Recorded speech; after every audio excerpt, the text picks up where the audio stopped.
Hey. Wow, I'm seeing some bad lag here. Anyway, good evening, friends. Tonight I'm going to draw up a very, very quick and dirty, basically stick figure model, and with that I'm going to rig it with live2d and we'll see how we do. So, let me get my keyboard out of the way a bit and let's get into it. Oh dear.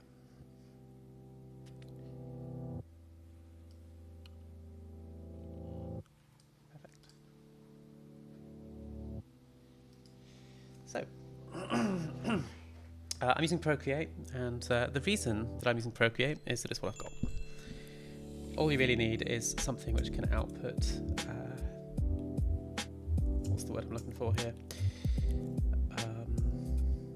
Photoshop format files. So I've just gotten this model from a model creator, and I'm really just using this for proportions. That's really what I'm doing here. There we go.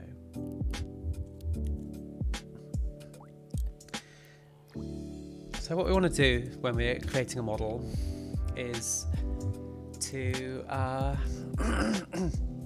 separate out all of the components that we want to move separately. And that means things like torso, potentially arms, face, hair, eyebrows, the eyeball, including the pupil separately, nose and mouth, neck, and eyebrows, I think are what we're going to do here. Let's just get straight into it.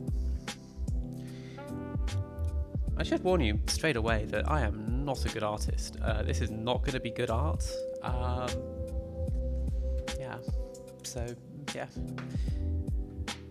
Tell you what, I'm just going to go have a quick look at my VTube Studio settings because this is not tracking my mouth very well. Tell you what, I'll show you what I'm doing because this is germane to what we do later, which is that we need to set up the model. So the model setting is here. And we can parameterize how this looks.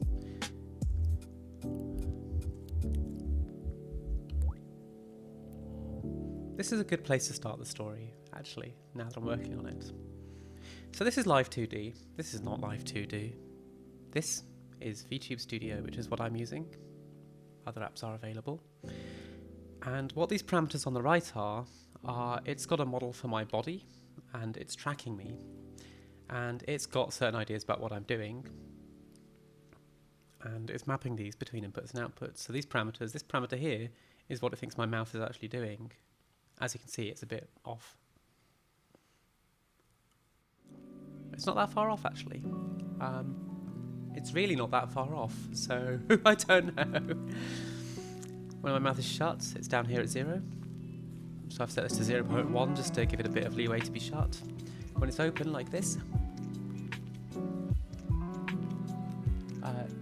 you can see that's picking a value that's quite high, at 0.92. So I've set this to about 0.75, and then on the right-hand side, we've got parameters for openness and closeness. This is how it maps onto the model.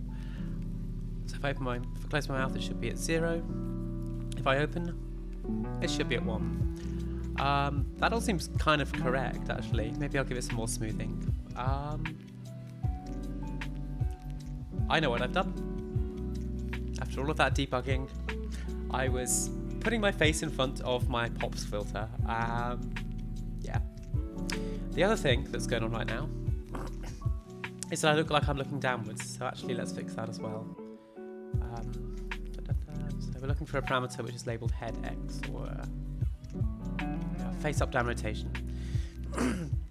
So what's coming into this from VTube Studio is it calls face angle Y, and we can actually, if we wanted to, change these parameters, but it gives you some built-ins. And it's mapping here down, up, down. So that's actually a pretty good range for my head. But the problem I've got is that when I'm looking forward, it's down here at about -12. So if I set this value a little bit higher, let's say -35, then hello senpai. Then where we wind up is a bit more in central range, and that means that the output winds up being more central range, and I look a bit more like I'm looking forward. So these parameters are, we're going to set these up in the model with the same names later. So getting back to our live2d image, this is going to be very, very rough around the edges. This is not going to look good because I want this to be a quick stream, not a slow stream. But I'm creating a layer for each thing, and I'm just kind of going to get myself a moderately hard airbrush and just outline these things. So let's go a bit bigger. There we go.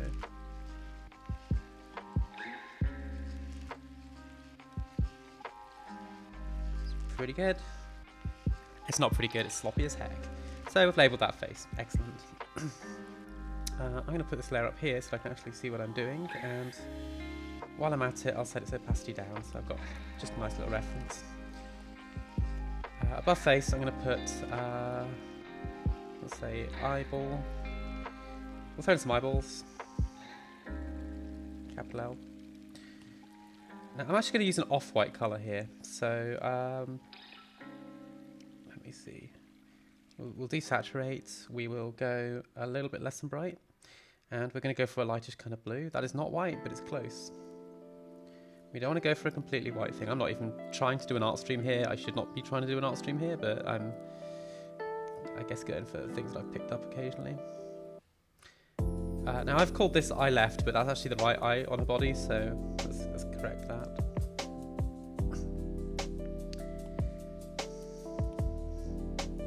Oops.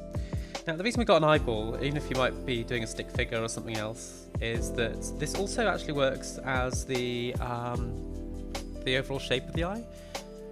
If I shut my eyes, you can see that the eyeball is kind of being hidden. It's, you know, it's not actually being covered by the eyelid. It is instead also shrinking down. So we'll just get these here. Wow, that is extremely artistic, is it not? Let's try to be a bit more of a sensible shape. Again, this is not supposed to look good, it's supposed to be quick, so let's go with the right pupil. Of course, you would probably try to have slightly better art than this, but hey, whatever. Let's do a pupil, a left pupil as well.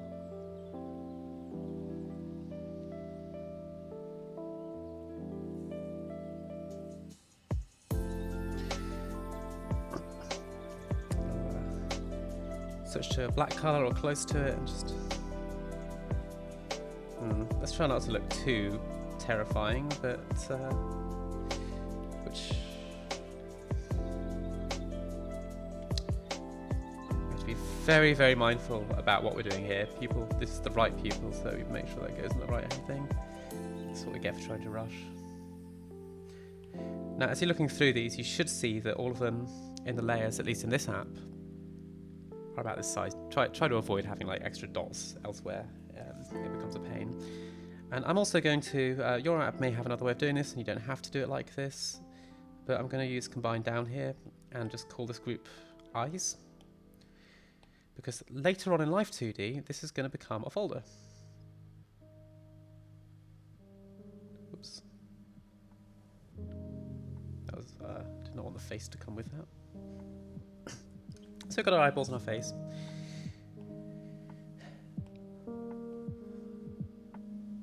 Let's give her a nose. And again, I'm just picking colours that I used last time because they work pretty well, so excellent.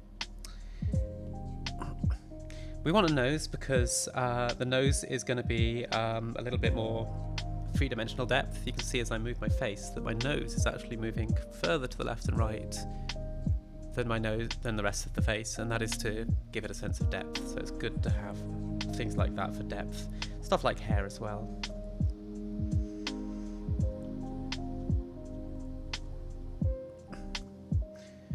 trying to be consistent about what part of the body I am drawing at a given time.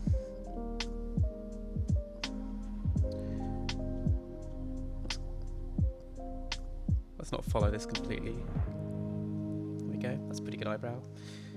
And hey, here's another technology which I forgot that I had at my disposal.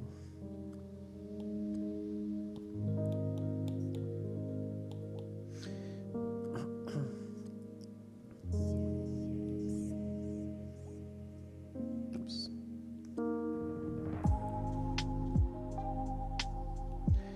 A couple of eyebrows there. Oh, you know what I forgot with the eyes? I forgot to do upper eyelid. You can do a lower eyelid as well, but I'm actually just going to rely on the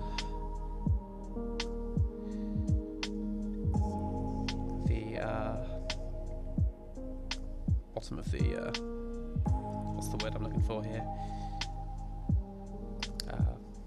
Eyeball, because I'm trying to do this quickly for you. We're not here to see how quickly I can do some rubbish art. This is why I'm using a template, by the way, is because I'm not good at this, and I was going to just do a stick figure, but I figured I can actually do just a little bit better than a stick figure, so hey. So I've got a couple of eyelids. I'm actually just going to lock all of these because I'm really, really good at doing things in the wrong layer.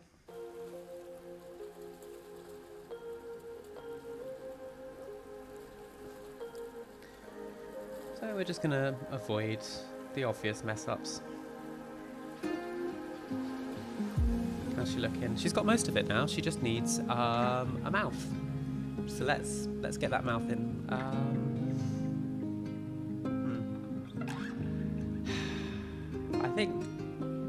I think I've made my model too complicated. The one I'm really using, the one I'm using to VTube right now, because it's so laggy. I've actually had to put about 200 milliseconds of lag into this, so that hopefully it comes out in sync.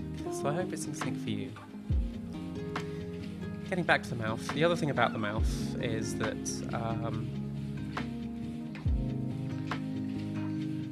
again, we're using different parts to model things. So I'm going to say mouth back. The back of the mouth is for the interior. See that? And that is also a constraint around which we are going to hopefully go a bit redder, shall we?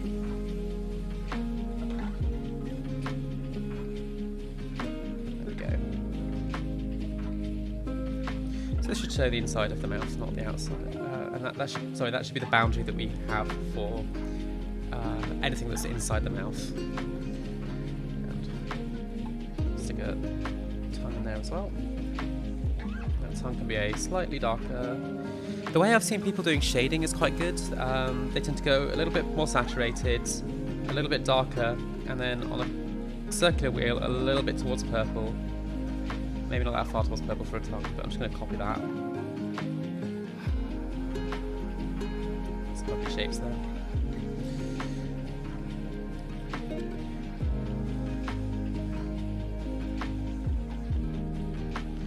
We need some lips for our lovely girl. I don't know what colour to do these. Let's just use that purple. No, let's not use that purple. It's too bright. It's too close to the inside of the mouth.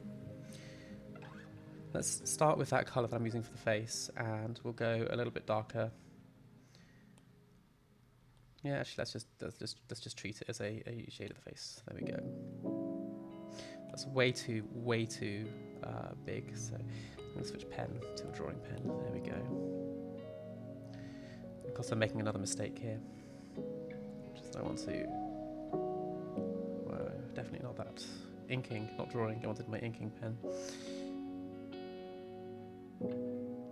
Really, really neutral expression. All of the expressivity is going to come out of the modelling we do later, so I'm going to do a neutral expression.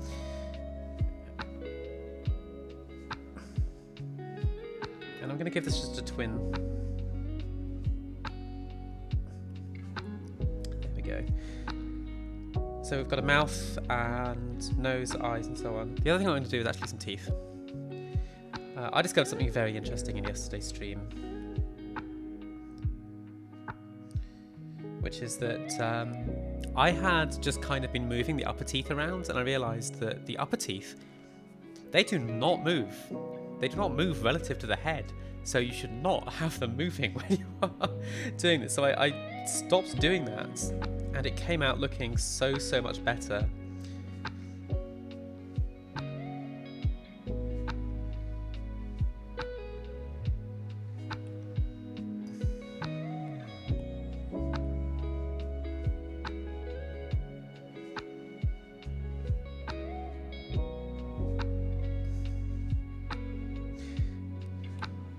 It's helpful to be more generous than you think you need to be, off where you think that these things are going to be visible.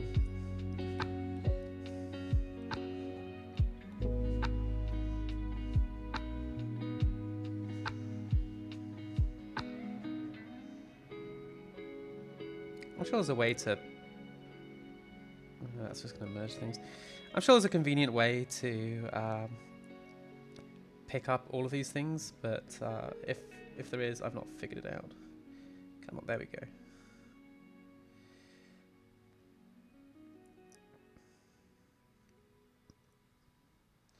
It doesn't especially matter what order these go in. You can even turn off the layers if you need to.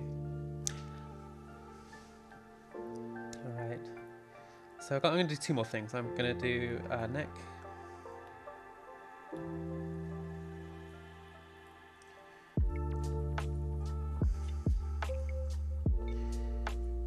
The neck is going to be in our classic face colour that I picked. So this model's going to wind up looking a lot like my current model. Airbrushing, we'll go with a bit of a bigger airbrush there. And again, we kind of... Whoa, that's not the right colour. What's going on there? There we go. And again, we want to go a little bit higher than we think we need to go. The other thing I'm going to do is I'm going to grab my shade colour, and I'm just going to say that this is shaded around here. Give a bit of neck shadow. And again, go up a little bit further and a bit wider than you think you need to go. I'm just going to pop that in the layers below the face. A bit of shading. The other thing that I did a while ago, and I thought was quite useful, was actually also just having a neck shade layer. So I'm going to put that in.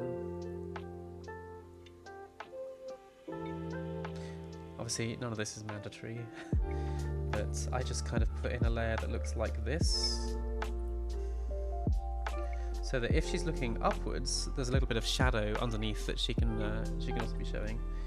But this is kind of looking like an eldritch horror at this point, so maybe I will go and turn off some of those interior bits of the mouth, shall we? There we go. Alright, final step. I'll give her some hair.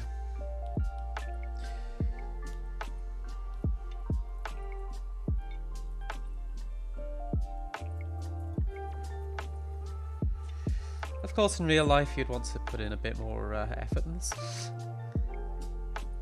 And you probably wouldn't be tracing, you'd probably be doing your own art. But you know what, there's no shame in tracing. I used it to get the proportions right on this model. The important thing is, you know, is what are you getting value out of? What I'm getting value out of is sharing what I've learned, and what I'm getting value out of is playing with these lovely tools that I'm having a lot of fun with.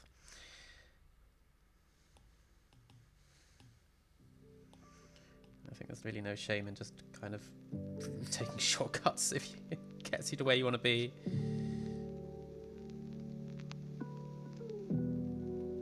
This looks a lot more like ass than I was expecting it to, but hey, whatever.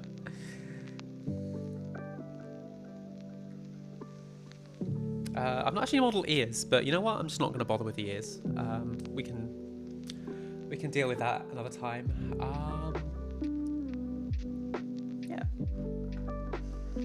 I'm going to go have some anxiety about my mouth as well. I'm going to go set this up a bit more. Here we go.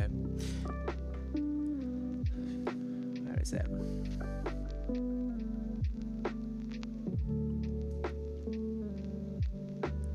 Wow, talking.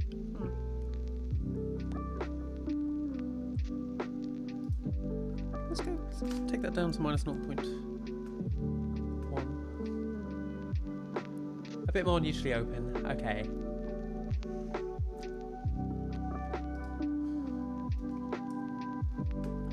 I'm actually setting the mouth open top range to where my mouth is when I'm talking normally, and we'll see how that comes out. Okay, so here we are. I've created a very, very, very simple model. So now I'm going to export that, and I'm not going to show you my share pane because that's got, like, you know, me talking to Senpai, me talking to my friends and so on. But oh, I'll show you this bit of share pane. Here we go. So here we've got sharing as a PSD file. So I'm going to share that as a PSD file.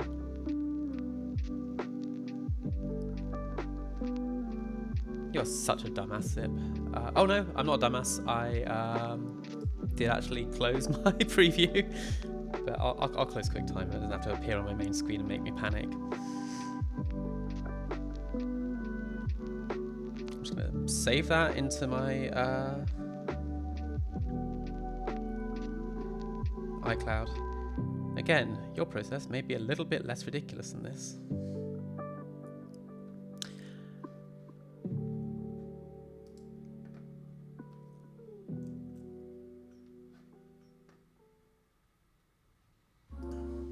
Now I'm just finding that back in my iCloud.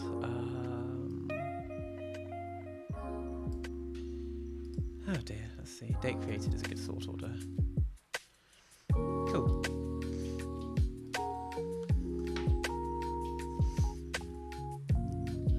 Okay, so we've got some art ready to go. Put the iPad away. So now we're going to open up YouTube Studio.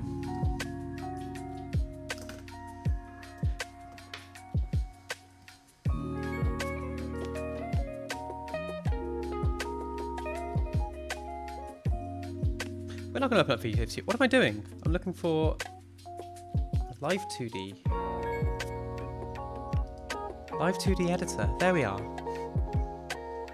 All that opening VTube Studio achieved was opening Steam. Go away, Steam. Actually, I'm not going to touch that because it might crash my avatar. I'm still running on the free version. See this here? Start your free trial. I feel like that's a trap. It's a cunning trick. It's a ploy. I'm not good enough at this to need the free version, the trial version, so I'm going to hold off on that. There we go. Let's not do that. So I'm going to hit File and New Model, which gives us this new model. And then I'm going to hit File and Canvas Settings. And I'm just going to set this to be the same size as the art that I just drew, which was I think 1152 wide by 2048, and that's because I've actually used a 9 to 16 ratio, so hopefully I've got that right. And then here's where we do some magic. There it is. We just drag and drop that sucker in there.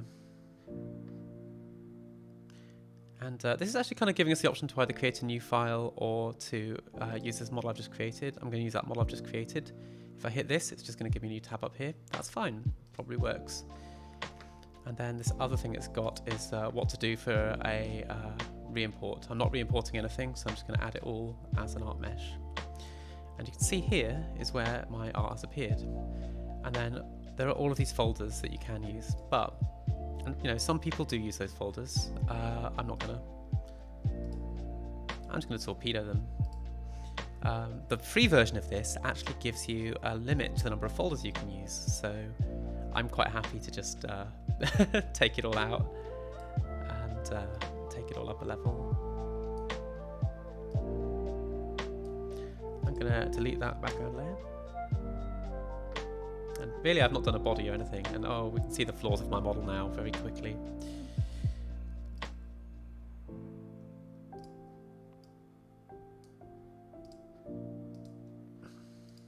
So hey, here's my model. Full body height, but just this big. Let's give you a tour. The first and most important thing, the thing I found the most frustrating when I first started with live2d, was my positioning. I could easily find myself over here and go like, well, how do I do this? I have to zoom out and zoom in. And I'm using an Apple Magic mouse, and those are annoying on the scroll wheel. If you hold down space, it lets you drag.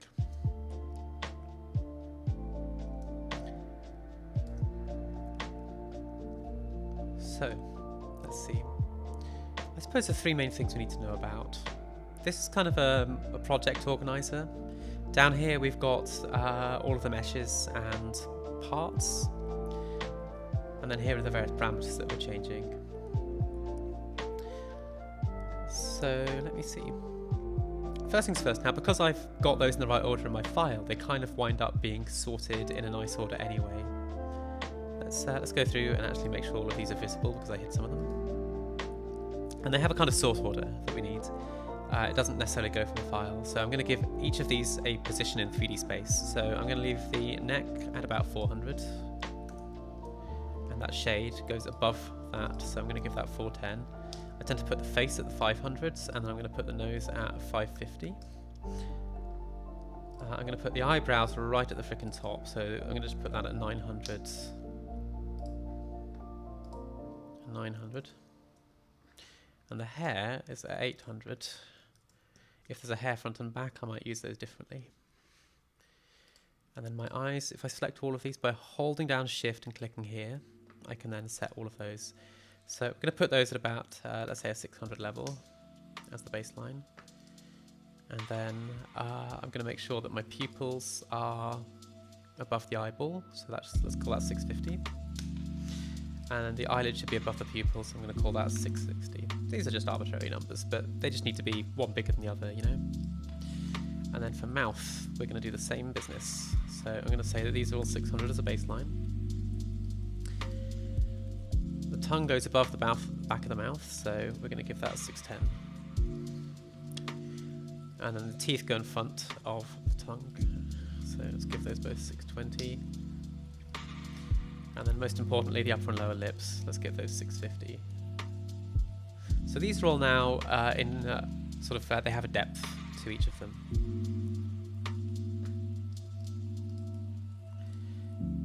You can organise your folders here as much as you like.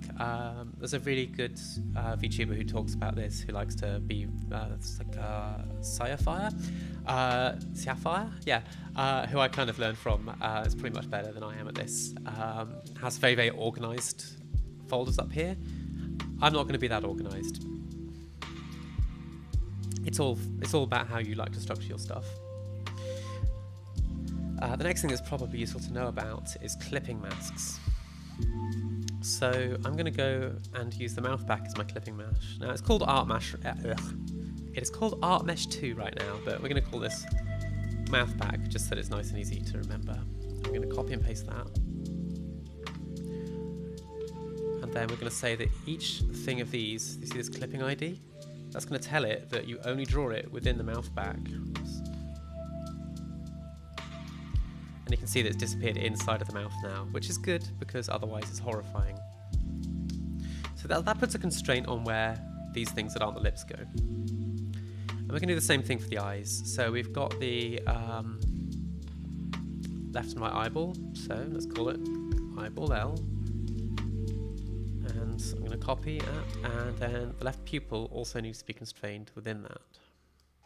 So clipping ID.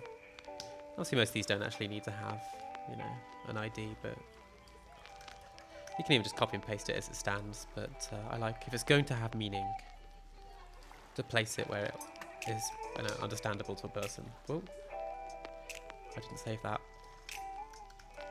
Hit enter there. Then the right pupil will be clipped within that. So right now we've got no meshes, and meshes are what make this whole thing work. So now I've kind of got my layers out of Photoshop and into here. Meshes are what make the whole shebang work. So I'm going to first of all select everything. Maybe that's how to do that. I'm just going to whack auto mesh and hit standard, and it's going to put meshes over everything. It's not going to put meshes over everything because it doesn't like really small items.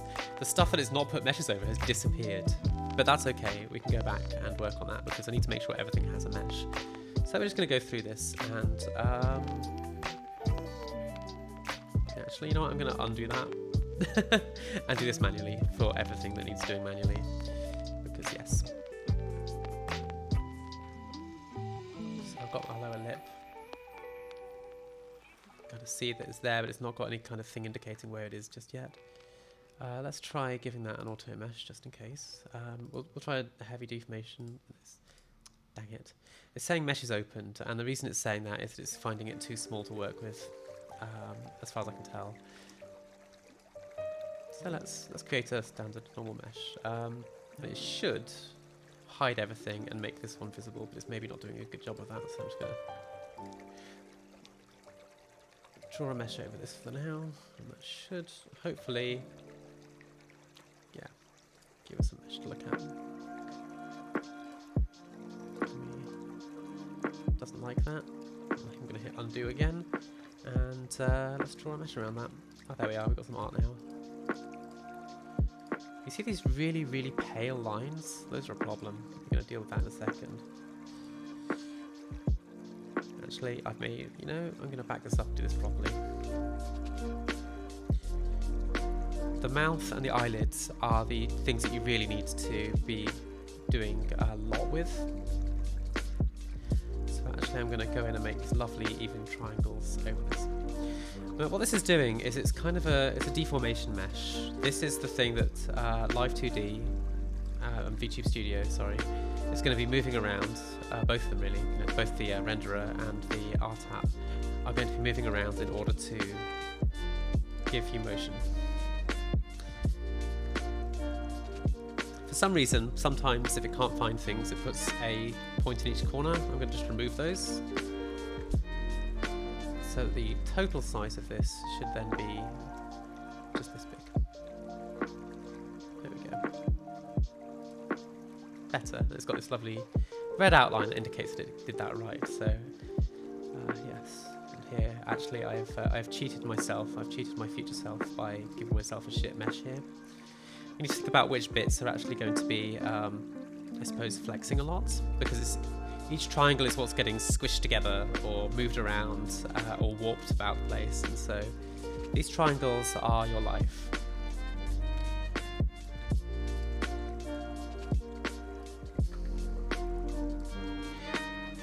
This kind of is the this is the live2d's idea of what you are manipulating. It just knows about the meshes, and then later it pastes the art on top of it and just moves that around.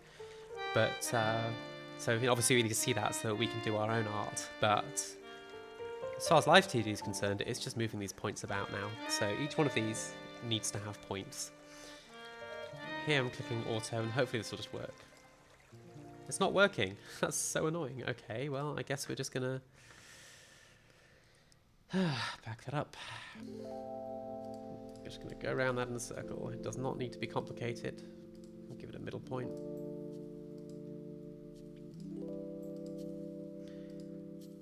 It's the failure mode of live2d, which I have not yet quite understood. But now we can see that we can move that around. Or can we? Anyway. This is where I'm really cheating myself. Let's get a heavy deformation mesh. Because the mouth is another one of these things where we actually really, really want to make sure that we've got good fine-grained control over motion.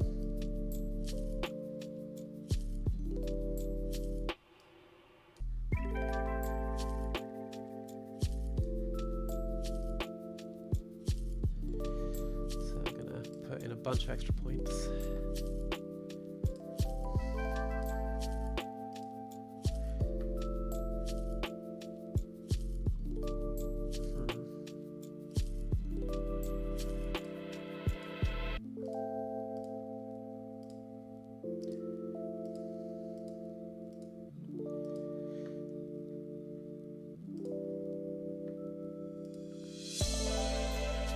These strictly need to be triangles, but it's probably better.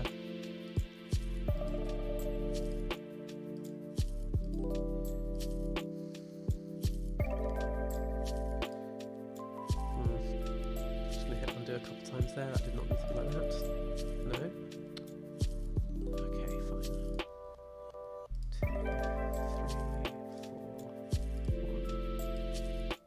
2, 3, 4, 1, 3, 4. This is all fairly arbitrary. Don't worry too much about how you do this. You will get the feel for it. Let's see if I can auto those. Nope, apparently not. Well, this is turning into a very quickly frustrating experience. Oh, you see those thin lines there? Look at that. Rude.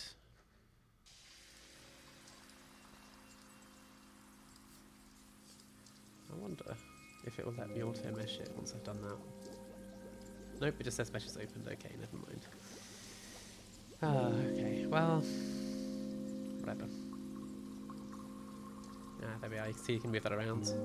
I probably don't even need to fill in those middle points. You know, I've never tried not filling in those middle points, but there's no reason to think that I have to. The teeth are only going up and down after all. I've somehow selected the wrong tool there. There we go. One. Oh, I know why I did, because I was taking points out. Alright, so we'll take out these quarter points. This is a little bit more of a slow process than I was expecting. So I'm going to narrate this a little bit less and talk about my day a bit, because, you know, you've seen what I'm up to here.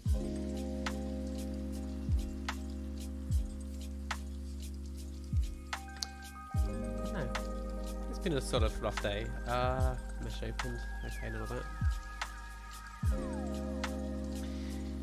So I went to the park.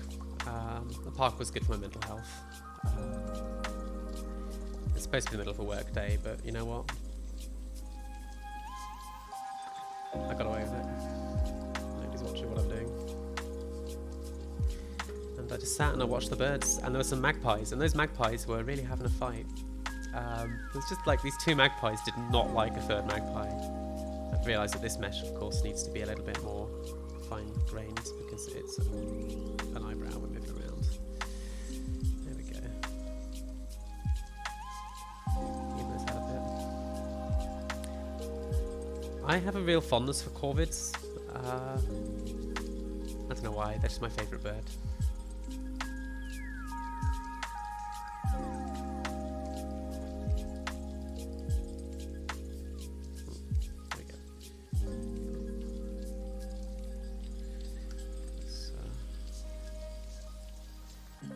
It's actually my naming scheme for my computer right now. It's corvids.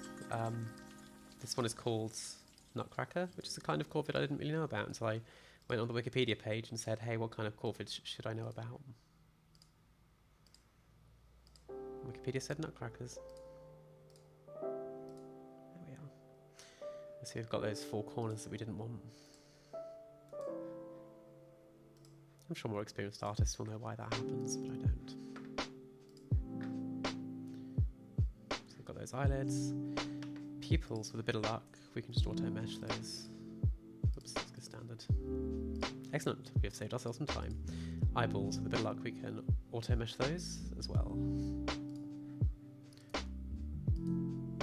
These deformation meshes go in closer and they tend to be a bit more lots and lots of triangles on bigger bits of the model. This is not a big bit of the model, so. Later on I'd probably want to work on these a little bit harder, but for the moment I'm just going to centre that centre point by moving it, not deleting it. There we go.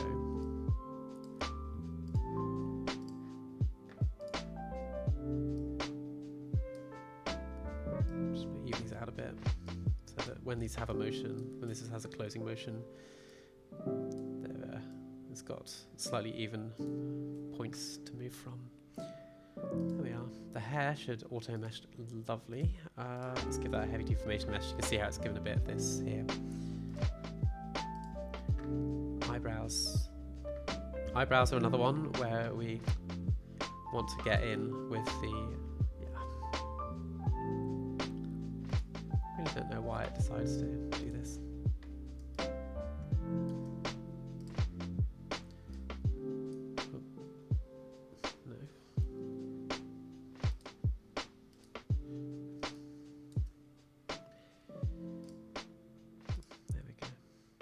So yes, my computer's named after corvids. My work machine is called Blue Jay because blue jays are a kind of corvid. And then I've got a Raspberry Pi. I made a mistake there. Let's use that plus thing. The Raspberry Pi is called Magpie because of course it's called Magpie. I was so proud when I thought of that pun. I cannot understate how much I love a good pun. There we go. Here's an accidentally educational moment. Because the mesh is how live2d is understanding what's going on, if it's not in the mesh, it doesn't know about it. So this here is chopped off because I don't have a point there. So if I add a point in and hit save, that comes back because now it's put it back within that mesh is the constraint within which it is basically modeling this internally. Okay, right eyebrow. Actually, the handy thing about auto meshing, no, it doesn't like that, is that just try it anyway.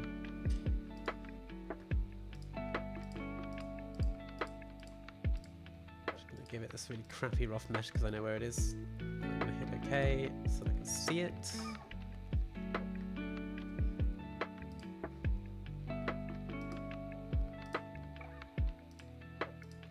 Does not like me. Why does it not like me? Other than that, I'm obviously doing something it doesn't want me to do.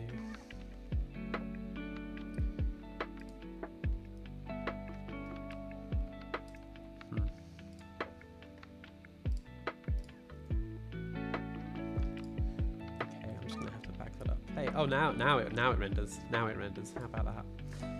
All right. So clearly that was way too rough.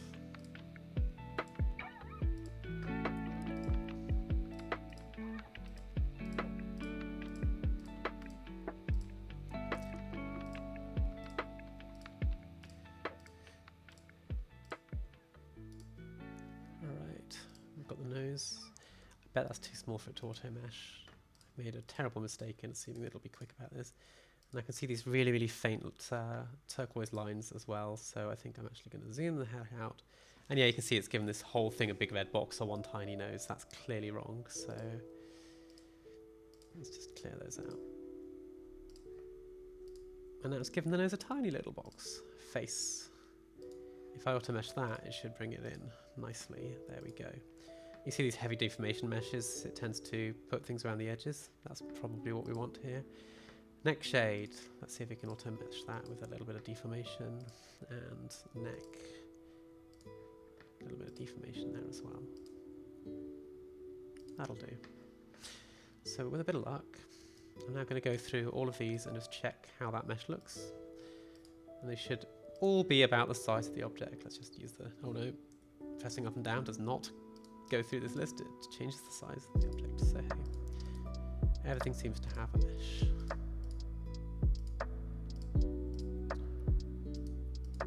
So this is telling live2d where to draw. Here's where the magic happens. Now we're going to create a texture map. That's this button up here. This texture alias. The texture map is where it gets all of its artwork for this. Now I think I can probably get away with using 2048 by 2048 because I've got absolutely, let's try 1024 by 1024, we'll try that. That's the size of the image. This is constrained to 2048 by 2048 by the, there we go, let's try that again. It's constrained to that size by what you can actually do with this license, so it's good to keep things within those constraints, but also, you know what, it keeps us honest. Because it means that we don't create a huge texture map. Ugh.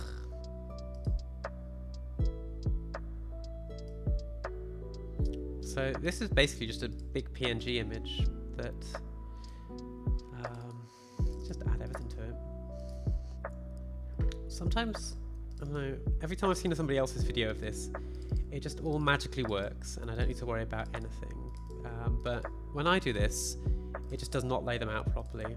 So let's try. There we go. Set automatically.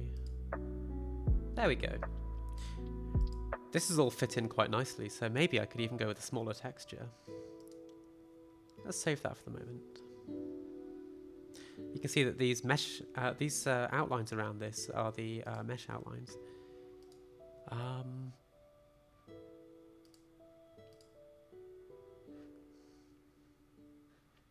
Let's see. I think I need to do initialize texture atlas, so we'll clear that out. We'll go smaller because this is a small piece of art, even if I've used my full body-sized thing. Each of these, oh, now the scale is lower. Now I'll show you what happens if I don't fix the scale here. Let's try laying them out in a really funny way. Because this is a PNG image it's using to do the art, she looks all blurry and shit. Except that bits of her don't, like the mouth here doesn't look quite the same because it's probably using a different scale for each of this. And I think the T button switches between full scale art and the texture art. So you can see that's what happens if you get your textures a bit funky. So let's do that automatic layout and say specify these user size textures. Now here's where 512 by 512 is too small. You can see that I can't fit all of these on. These are those mesh points that we created earlier. So let's initialize that texture atlas. Back over to 1024 by 1024, which gives us so much room to play with.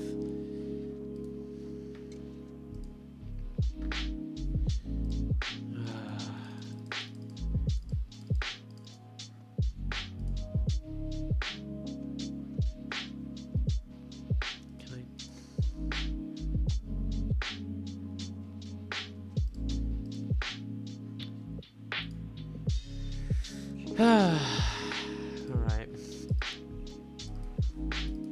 I don't know what it's like this, but it's like this.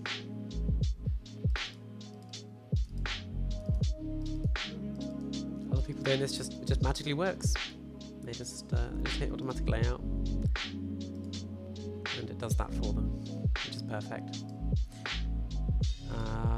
Except it's not perfect because these have not been scaled properly, so alright, let's set them to 100% and we'll work on this.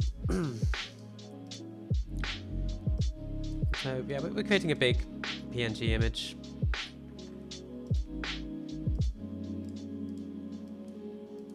Come on. And every time you warp a texture, it's just coming in here and it's going, oh yeah, that's this set of triangles that sits here on the PNG image, and it'll just grab that and draw it on your model. You can see that, oops, oh for goodness sake, okay, let's try that. You can see that my teeth model has got a little bit coming off there, so I probably need to fix that. I think if I'm separating these out, and I think if I was to let these overlap, then what would happen is that one of these would take priority and it would be mapped into both places. That is something which might be useful as a trick later, but it's probably not useful for me. I think I can get away with doing things like overlapping the edges of the meshes where it's transparent, but if I was to overlap this like this, then the eye would probably have this also showing up when it draws, so we want to be a bit careful about that. This is the other reason you might want to make your meshes a bit tighter, because then it gives you more room to play with.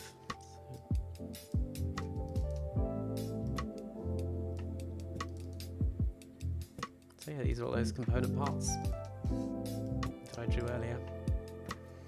Perfect.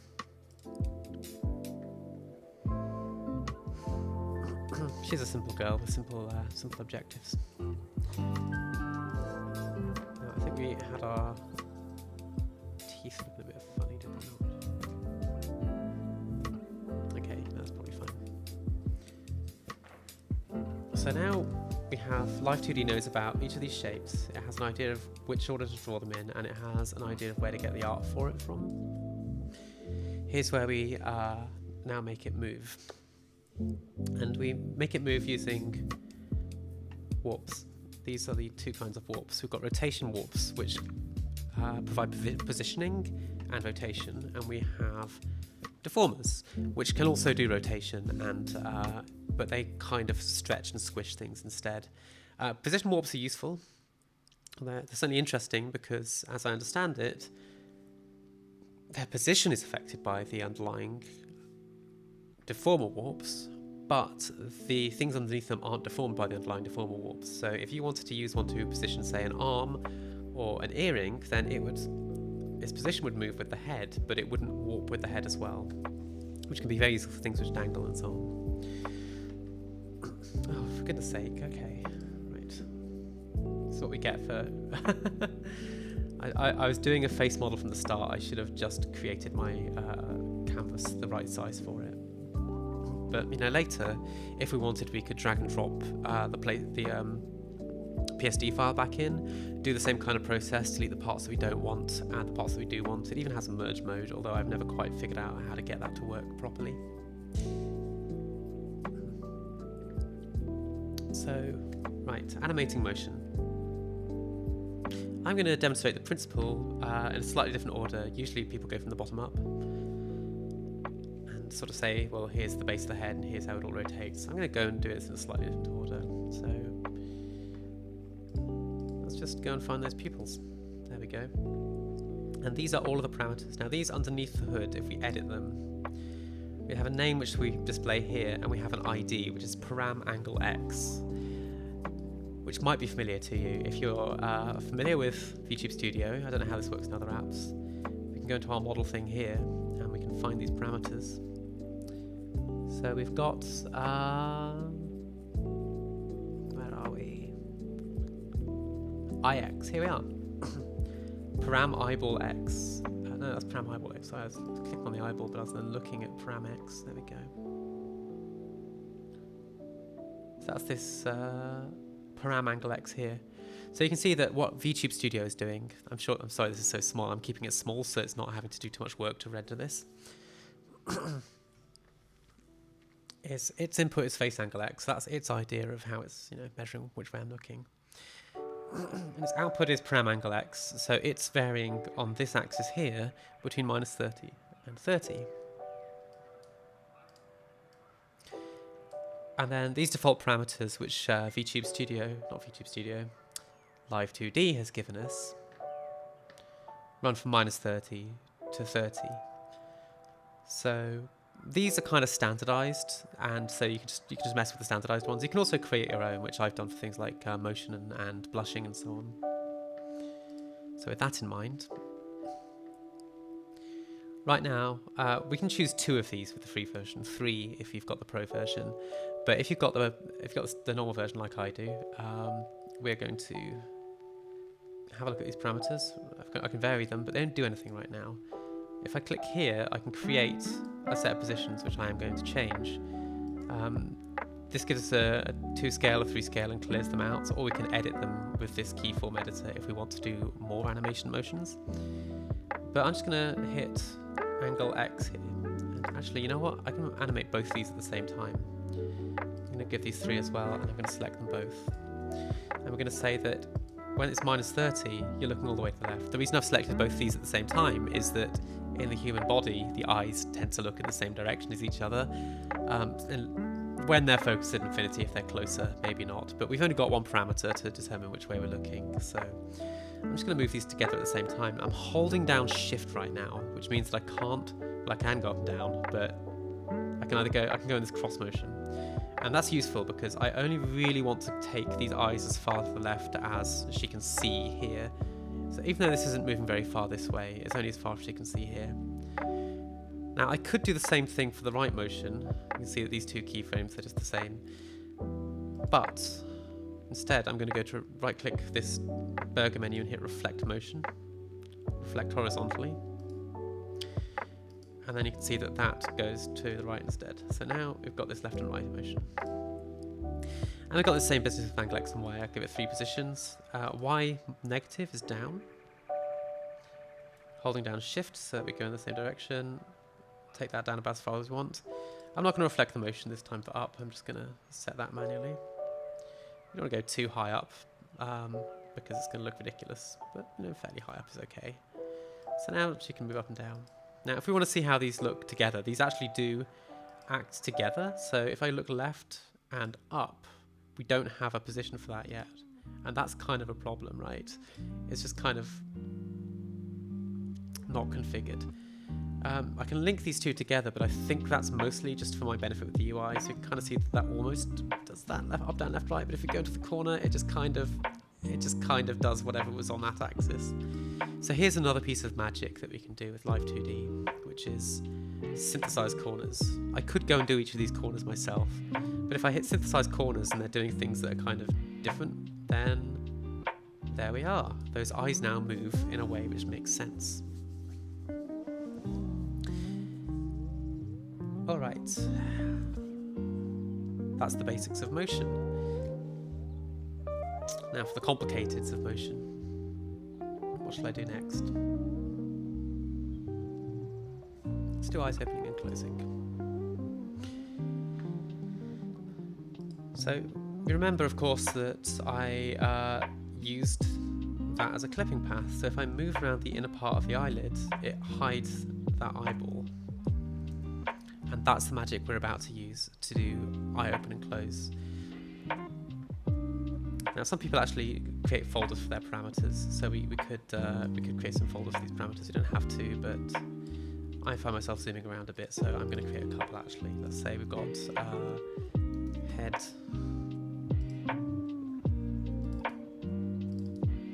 eyes. So X and Y are head. Z is this motion.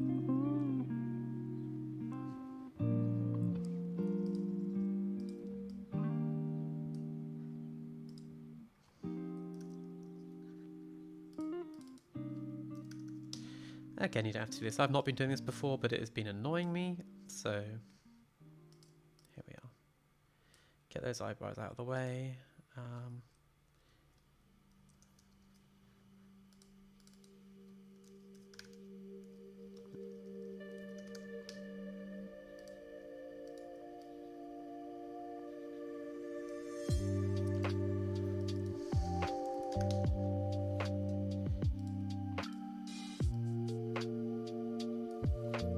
This is just my convenience of navigation. There's nothing too magical about it. Right, so where were we? The parameters we're going to manipulate here are this is eyeball L. So we've got these two parameters, eye left open and eye right open. My VTuber has hair covering her freaking face, so I can't really show you too easily. If I shut my right eye and my left eye, you can kind of see that I've got my right eye shut. Yep, there we go. You can kind of see I've got my left eye. This is my left eye, but it on the model is the right eye for some reason.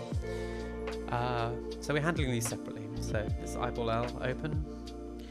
This is one which is 1 if it's open and 0 if it's closed. So we're just going to give this 2 points because we only really need the 2 points.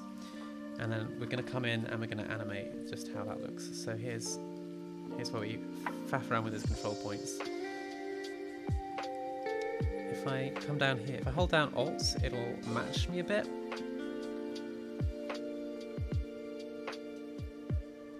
So I'm going to come in a bit.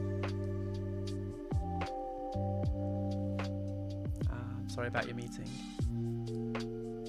Just bring these in a bit. There we go.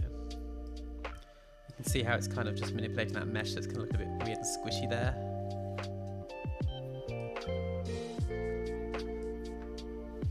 And the other thing we want to move as we do this is going to be our left eyelid. So we'll also, and this is really important, remember to put these points here, because if we don't, we're manipulating the base model. So here we're looking like this, and here we're looking like this. Here's a tool which I also forgot to mention earlier. This little thing here lets you put in a couple of control points like this. And it's kind of magic, because now what I'm going to do is I'm going to drag, no I'm not, I'm going to switch back here to my pointer tool. I can press A to do this as well. If I drag this, then it kind of does a lot of this for me. There we go. Now here, this is kind of looking a bit pointy downwards, but we can mess around with this a bit, right? This is where these triangles come in handy. This is how choosing your triangles, I'll see you later future, is important. So we've got eyeball left, right, and here, and then this eyeball here. There we go, opening and closing. It doesn't look great. I'm not gonna go to a great extent to make this look perfect, because this is for demonstration purposes, I suppose. So let's get into that eyeball right. Eye right open, we'll give that our 2 points, and our eyelid right open, we'll give that our 2 points. And then we'll imagine ourselves with a shut eye. So I can also press P for this tool, I believe. Yes. Just give that those 3 points. Actually, let's do 4, so I can get this moving a bit different. That's just to help us to move these triangles. We're still manipulating those triangles. So I'm going to press A for my regular tool. And for shut eyes, I like to bring this down a bit. And then also, yeah, it's coming down here.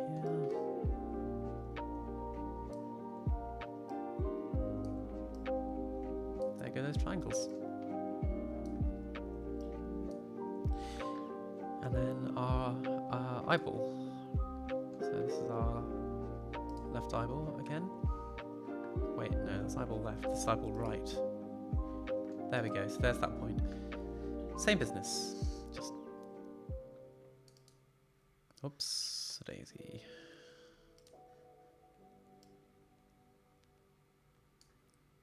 Just gonna...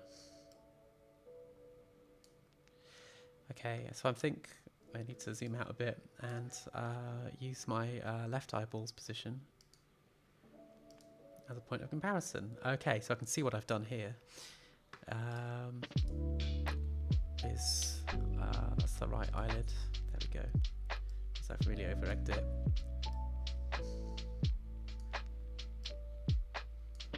Okay, there she is. So now, eyes, magic. Excellent. So that's eyes sorted out.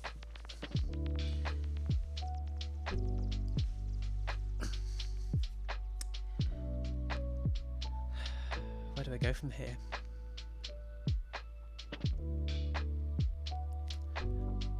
Let's go from the bottom up instead.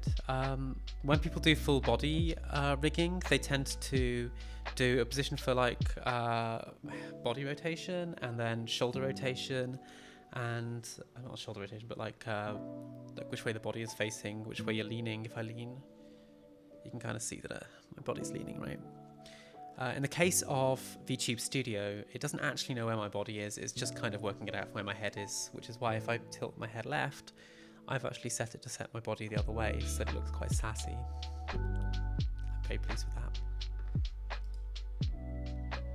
You know what? I had my scaling all wrong. That's better. I set my scale up a bit, and maybe that's why I'm a bit laggy here. Yeah. Right.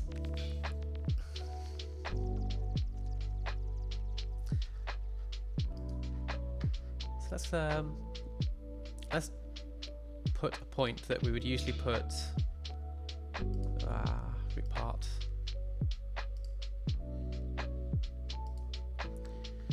So I'm going to create this point here and put it where we would usually put the base of the neck deformer. This is usually placed here as a positioning item, so that when the body leans to the right, it's not actually changing the way that the head is moving at the same time.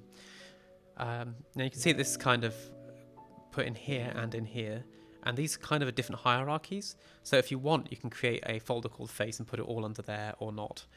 What this is going to do is it's going to affect where everything inside of it is, so I can position it and it doesn't have any effect on anything within it.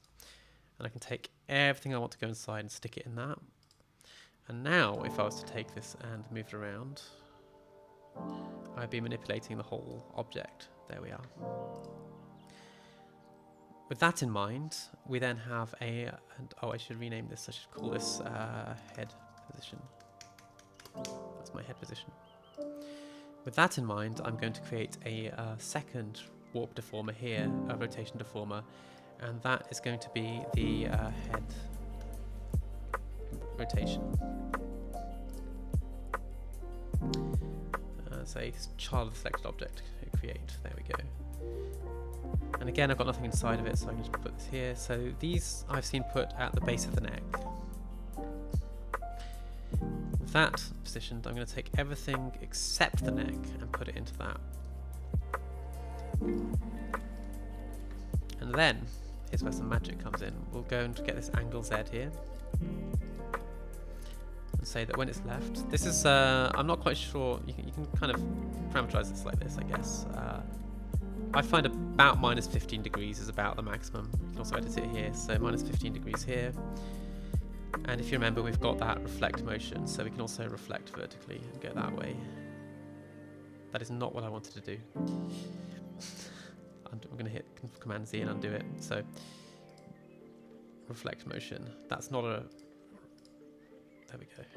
There we go. That under head shadow looks fucking awful. And you see what I meant about that earlier? How much shadow we put behind the neck is quite important, and that's what happens when we get it wrong.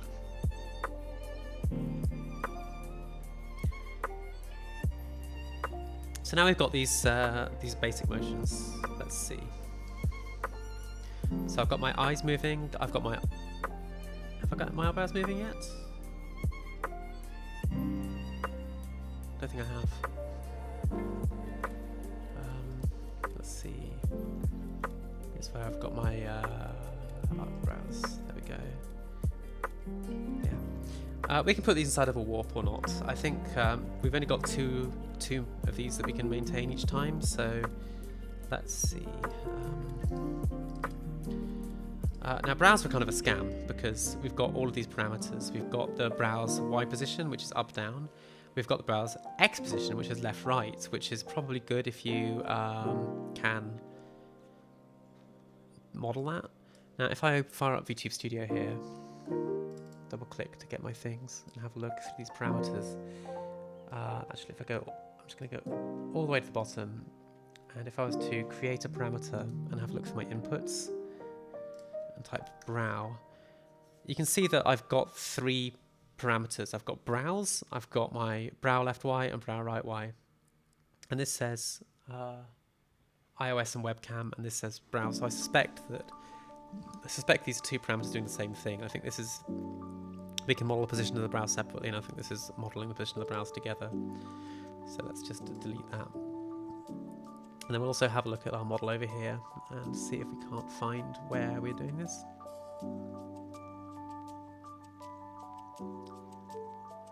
There we go. Brow left and right form. It's pram brow L form, pram brow R form. Oh, those are things I put right at the bottom. They're not usually in that sort order. It's because I deleted them and then came back to it. Eye position. What I'm looking for here is just, yes, here we are, brow height left. So we do actually have the brow height left and right modelled inside of VTube Studio, but I don't think it really reflects in the model very much. Anyway, we're allowed 30 of these parameters in live2d Studio free version, which is a scam, because two of these neither make any sense or are at all useful inside of VTube Studio. Now, if we were doing animation, we might want to use those for doing like an anxious look, but we're not here, so I'm going to delete those and free up two of my precious positions. And then also these brow angles, I also don't have that in VTube Studio, so I'm just going to delete those as well. Now I have 4 extra slots in my, I think there's about 25 or 26 by default. I now have 4 extra slots that I can use for other kind of animation. In my current model, I use those for boob jiggle. I use 3 different parameters for boob jiggle. We can get to that.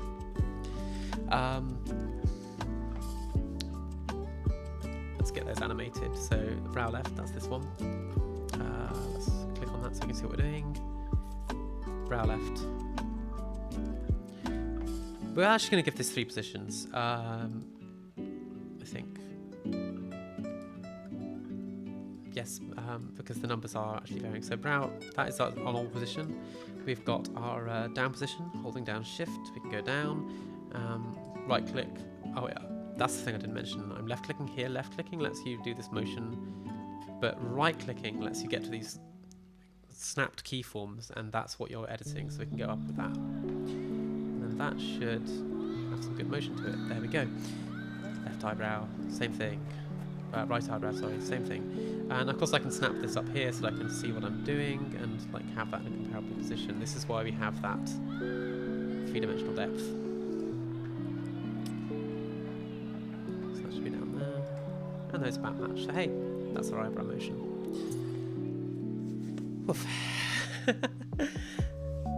This is so quick and dirty, and I'm putting way more effort into this than I should. So let's get onto some warps. That's the other thing we really need to cover. So I'm going to...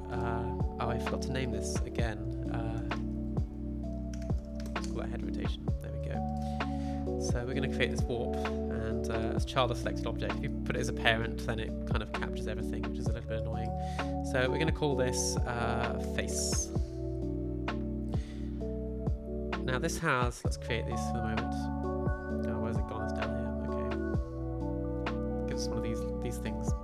I'm just going to put that over where we're going to be using it. So there we go.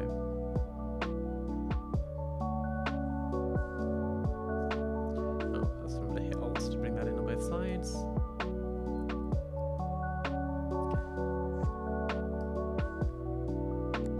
Right now we're not doing anything with this, right? But actually, I'm going to switch off the hair for a second. Where's hair? Here's where those folders come in handy, because I want to make sure that I can actually see what I'm doing. So I'm going to make sure this lines up nicely. Actually, this isn't even the face. Let's turn off the neck as well. There we are. Beautiful. Now this is where we get our control points. So we can put our face inside of that. And if I hit this X here, what this does is it takes away the red stuff so we can get at these a bit more easily. This lets us warp things around. Now you'll notice that because none of these are inside of it, they don't move around. So that's setting our default position. So I'm going to hit Command Z and change that. Let's get up to our facey parameters. That's here, the head parameters here. So I'm going to unlink these. I think this doesn't do anything in particular. So of course we've got our angle X and Y, which moves everything. We've got our angle Z. Oh. I'm a dumbass.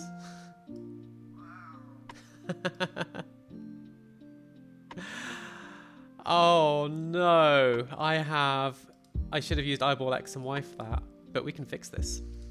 Because if I edit this parameter, we can see that it's called eyeball X param eyeball X. I'm just going to rename it. It goes to -1 to 1.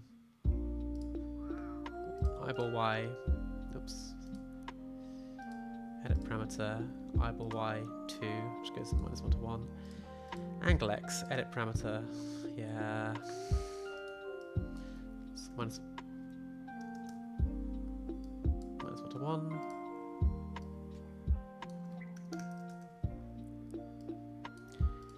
This is not what I was supposed to be doing here, but I'm going to call this eyeball X, and then we're going to check that works. Oh, I broke it, so actually I'm just going to have to go and redo that. So let's just undo all of that I've just done.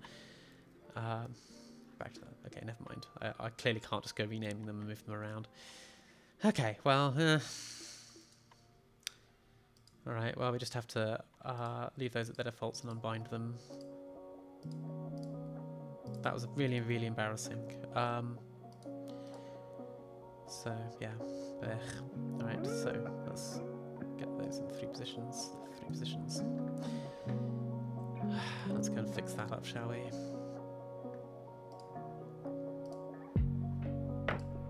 Got these 3 positions, and then here again. 3 positions, 3 positions. Oh man, when I do the cut later, I'm gonna have to just kind of pretend this never happened. Holding down Shift, going to the left, reflect motion, horizontally, go, sensible, okay, looking down, looking up, synthesizing those corners. I think it picks the top one. I think it's got a couple that it likes to pair, so there we go. Put those there. Okay, fixed. Similar thing with the face. We're going to leave those eyes shut, and we're going to come here. So now we need to kind of simulate looking up and down. Now, this is not really enough control for what we want to do here. So I'm actually going to go and, when I was creating them, there was this option as well. These are the Bestiary Divisions, and it's 2x2, which is this kind of, this grid here, right? 2x2. And I want to make sure I've got, I'm going to say 5. And that gives me a lot more room to play with, right? I've picked 5 for a reason. If I picked 4, they'd be spaced like here and here or so. 5 lets me put these on the eye line and the mouth line. And I think, actually let's check. Yeah, 4's actually probably better. Yeah. So, yeah, now to model moving left and right. No, not like that. Let's hide that.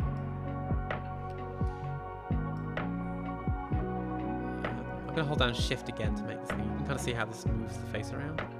Now, you need to think about how your face looks when you move. Like, when you move around, you kind of got, like, your lower part of jaw, and then you've kind of got the cheekbone line, which comes more like this.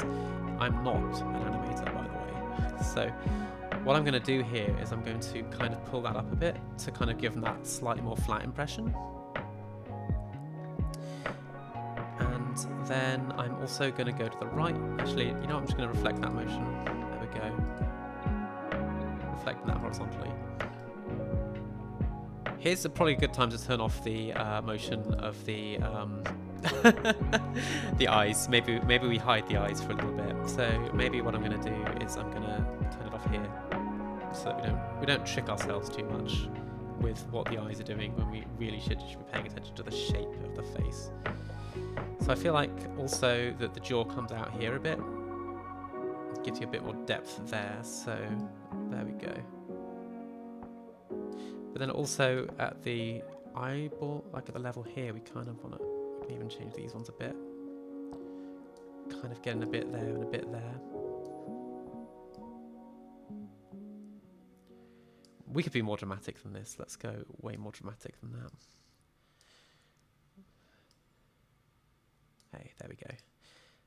All right, so let's right click and reflect that motion.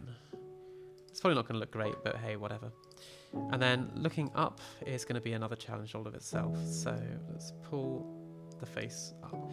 Now we're using these middle parameters for a reason, and that is because while we can move the whole thing up and down, I found that doesn't really give us the kind of impression of movement that I quite wanted. We probably do want to move the whole thing up a little bit, but it's not ideal. But I don't know, I'm kind of imagining a bit more of a kind of cylinder kind of tilting upwards a bit, so maybe we kind of shrink in a bit here as well, because we're looking now, oh no, we are looking up. So because we're looking up, like the chin should look a bit wider. I'm kind of picturing how this is moving in 3D space, it's coming towards the viewer. And then looking down is going to be the opposite thing, the forehead is going to get wider. And it's going to come in quite a bit. Maybe I should have done that as a bulk kind of movement. And then these are going to come down. And these are going to come in a bit, make that chin look a bit narrower. And here we're just using the power of our imagination. It's terrifying. I am really bad at this. But hey, that's kind of looking like an okayish 3D kind of movement, right? So let's go and synthesize those corners.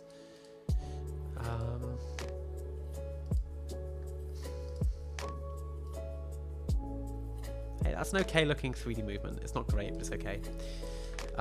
Next, I'm going to pop that nose back in there. So where's my nose? Hey, there we are. It did not need popping back in there. Apparently we can just turn these off. Okay, it's position thing. So the nose is also going to move with the face, but it's going to move in a slightly different way because it's further forward. So I'll give it those 3 control points. There we go. And we've kind of got this to like help us track, right? So I'm going to hold down Shift here and move to the right. And then let's just reflect that motion. So with a bit of luck, that nose is moving more than the rest of the face. It might be sticking out a bit too far, but not by much. And then the same thing with this up-down motion, right? Just like if we kind of imagine where our face is going, we kind of want this nose to be like up here or so. And then on the downswing, same business, it's going to be down like here or so. And then our old friend, synthesized corners.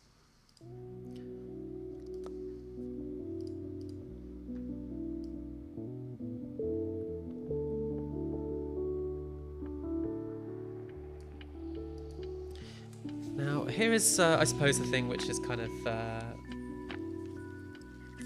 needs consideration. I think what I'm going to do is I'm going to make sure that my eyebrows, I think my eyebrows are kind of in the plane of the face. So let's just put those in here in this face warp. Now you'll see that if I manipulate this value, the eyebrows are kind of moving around like this.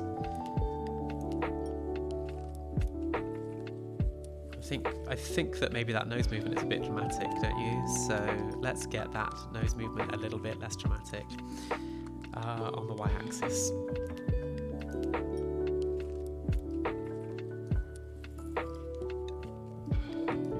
And then I need to resynthesize those corners.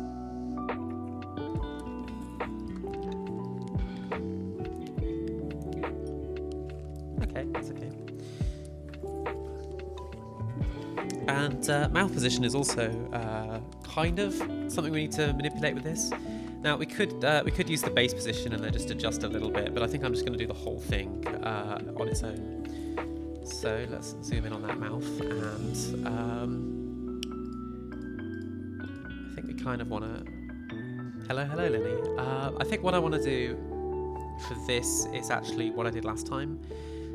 Which is to handle the interior of the mouth and the exterior of the mouth separately, because we want those teeth to be kind of moving not quite in the plane of the face, but close to it. And then we want the lips to be moving kind of, I guess, in the plane of the face, actually. As a thought. Yeah, let's see what happens if we put those in the plane of the face. And the mouth back, because the mouth back is kind of the lips in their own kind of emotional sense. Yeah, that probably looks okay actually. And of course these teeth are just sort of hovering there in this horrifying way. So previously I kind of animated those teeth kind of coming over to the left properly and over to the right properly. But you know what I might actually do is I might try something different this time. I'm going to get one of these out and say, I'm just going to put that in the root part. We are choosing these at, you know, as we see fit. So I'm going to pop the inner mouth position, and I'm going to pop a mesh inside of that.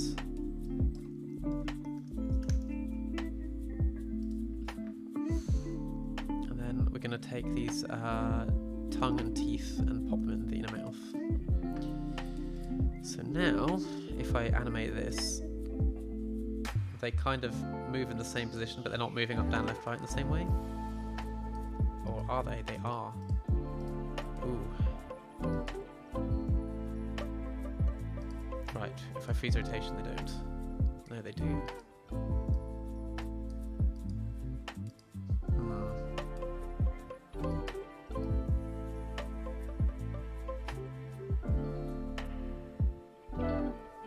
My understanding this has been imperfect. Let's move this. We can right click, we can drag this around. We can also choose this deformer, and I'm just going to pop that into face. And then this in a mouth position doesn't do anything now. So,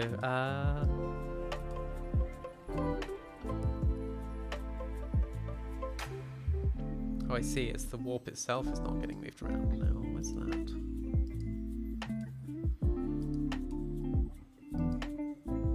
Surely this. Okay. So, oh, right. I see. Okay. So here's what we've gone. I guess if we put warps inside of warps, it's meaningless.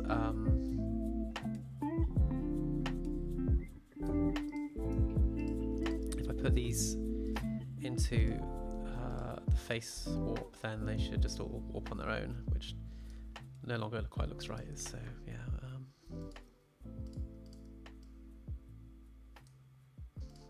Okay, I've learned some things.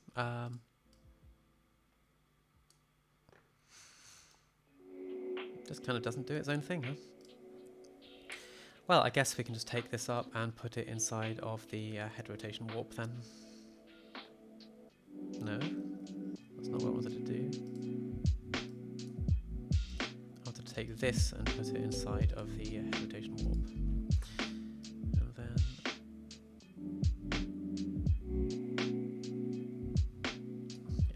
get something close. So inner mouth, we are going to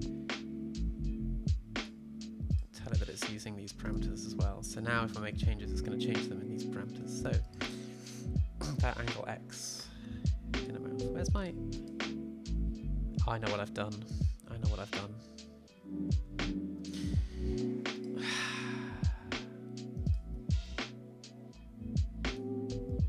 I forgot to put it anywhere, didn't I? It's a little way over here is why. Alright.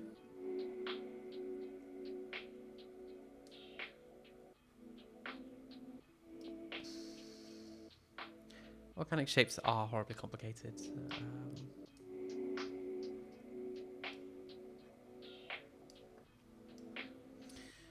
I see the terrible error that I've made. Okay, there we go.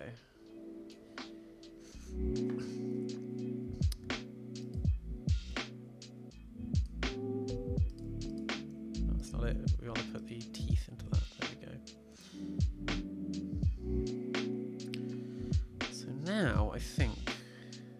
Oh yeah, okay, now that those are in a warp that's not all the way at the bottom, of course they are moved around by it. So if I was to put this inside of this inner mouth position warp, I think that then, yeah, the rotation follows, which is kind of weird.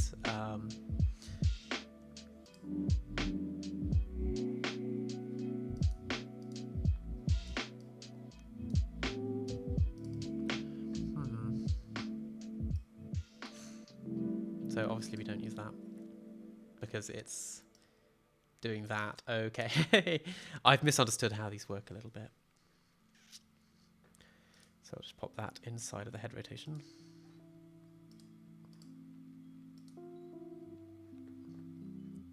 And I'm just going to delete that parameter. So yes, unlinking these, we're going to give that those 3 control positions and say that when it's to the left, holding down shift, the inner mouth is a little bit further inside. You see what I said about the teeth? Let's undo that, put that there, clear these out and say that I'm going to maybe move the entire thing up a bit. This is fixing up the model. Give it those 3 positions, scooter over to the left, a little bit more of our anterior. See how I've not moved it quite as far over? That's going to give us some of that depth because it's further back, so it moves less relative to the viewer. There we go. And then we've got that up-down motion, so we're also going to go down, and we want to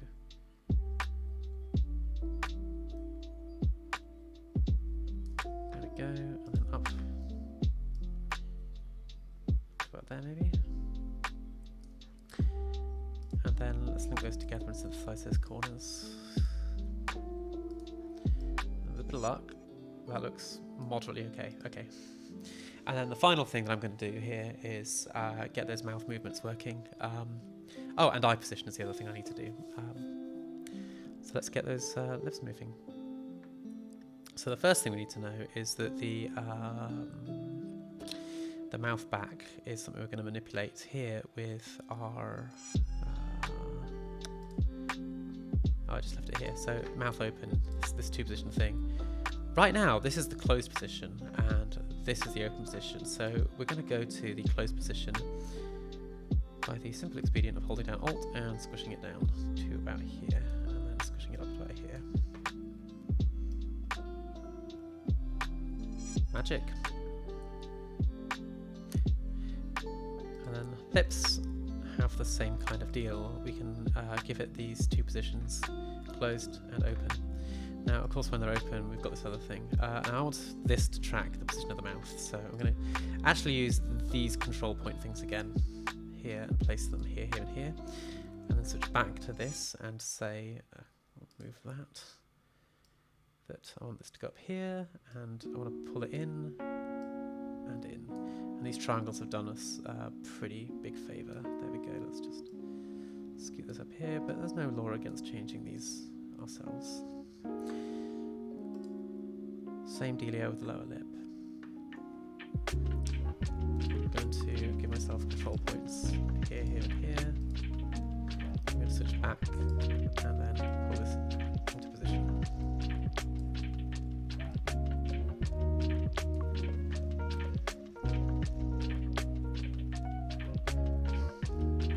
Pretty good.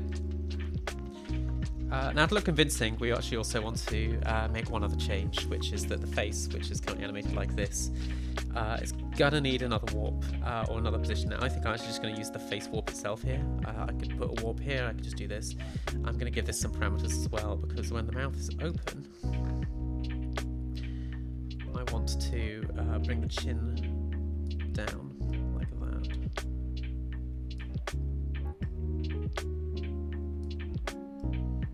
So that when we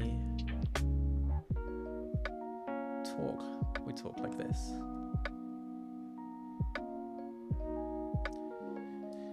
Let's also move those, move that inner mouth in that position. That's probably okay actually. But what I need to do is also get these lower teeth going down a bit further. So I'm also gonna, I could again be using a warp, but I'm just using this. When the mouth is shut, it doesn't really matter too much, but let's...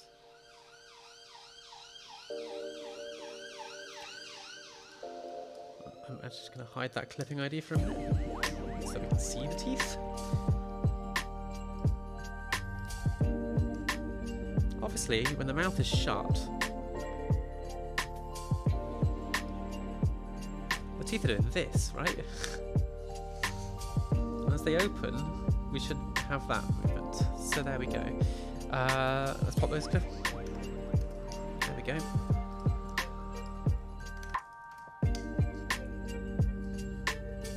Hey, that looks pretty convincing, doesn't it? That tooth looks like it's kind of connected to that lower jaw. There we go. Beautiful. And then the other thing I'm going to want to do is mouth form. Now the mouth form is how happy and how sad you are. God alive, I hope my lag isn't too bad. How's my lag? How's my AV lag? Can you tell me? Well, anyway. Mouth form. So I want to go and manipulate the mouth back again. So with the mouth open, actually, yeah, with the mouth open, I'm going to put our 3 control points. Now our points are sad, neutral, and happy. When we're happy, let's hide these lips. When we're happy, this is going to look a bit... Maybe I should put some of these points on it.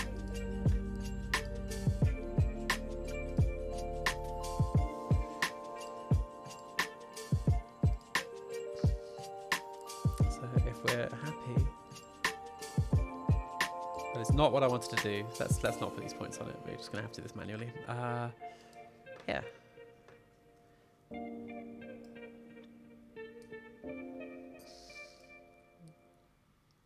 Kind of come up here a bit.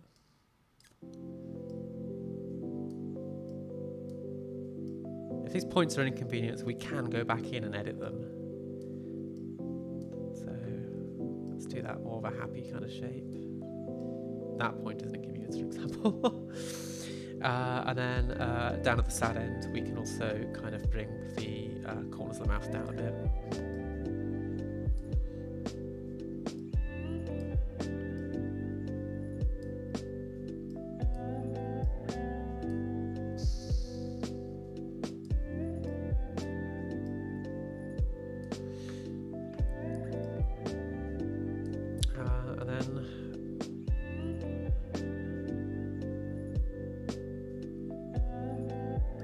Those forms, and then with the mouth shut.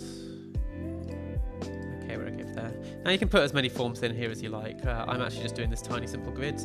My own model has a slightly more complicated grid. I think I had a half open position in there as well, but you know, for demonstration purposes, just put in as many or as few of these as you need.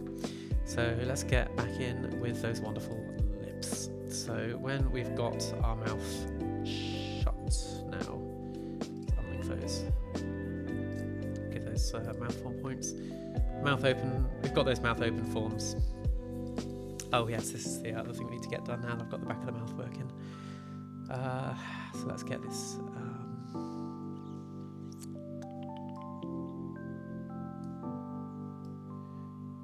That's maybe where more triangles is helpful.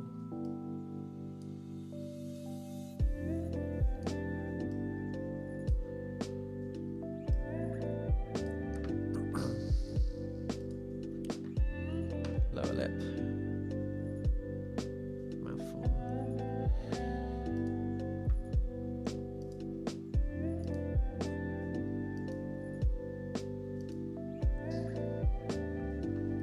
Doesn't really need that much change, does it? There we go.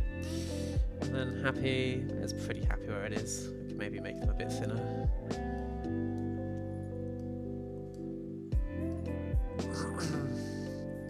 Alright, so let's link those together and just check that this all looks pretty good. It all looks pretty good. Okay. Our neutral position is shut like this, and then, oh, you know what we've not done? We've not done happy and sad. We've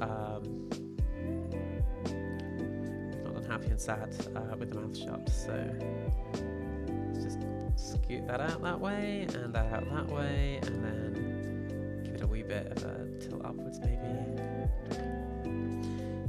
That's the wrong one. That's sad, sorry.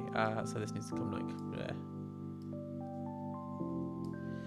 And again with the upper lip, I'm just gonna follow that so that it's not... I don't know how people handle this. I am just hiding behind my sadness. But other people might, I don't know, set it to invisible or something like that. I suppose there's no need to be too shy about how I position things. There we go. So now, hey, okay, so we've got those mouth positions. So finally, let's get some eyes going, and I don't know how our hair looks, but let's pop our neck in, and let's put those back.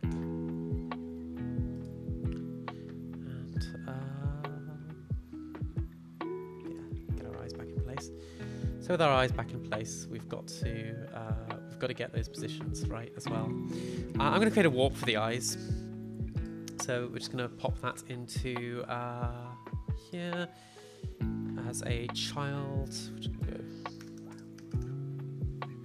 of the root position, create. And of course, I don't know why this decides to default to here, but it does. So let's just line that up on the eyes a bit. I'm just going to hold down Alt to make it do this squishy equally. There we go.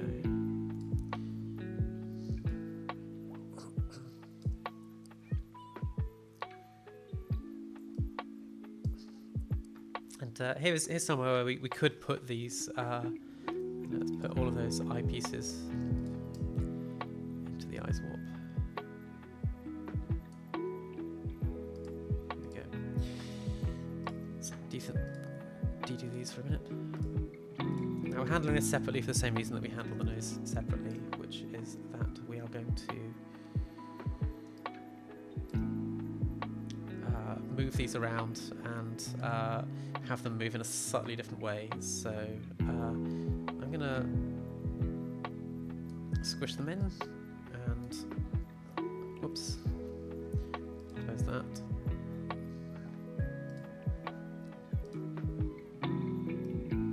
That way.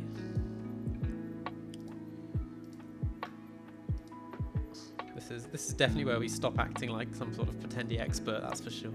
Yeah, and then up and down. Obviously, we need to. I'm going to squish them, and I'm going to bring them upwards, and I'm also going to kind of tilt them upwards a little bit, like that. But we're also going to go a bit further up, I think. Holding down Shift again to keep that going that way. And then coming all the way down, kind of want to hold down Shift a bit, bring them down. And I'm also going to squish them this way a bit. And let's see how that looks. Looks okay. This back of neck warp is not handling this very well, is it? So let's put that in with the face.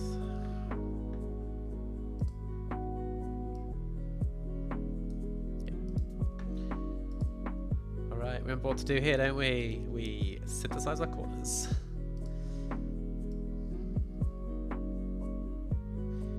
kind of see that like that motion is like the nose is going a long way and the eyes aren't traveling that far.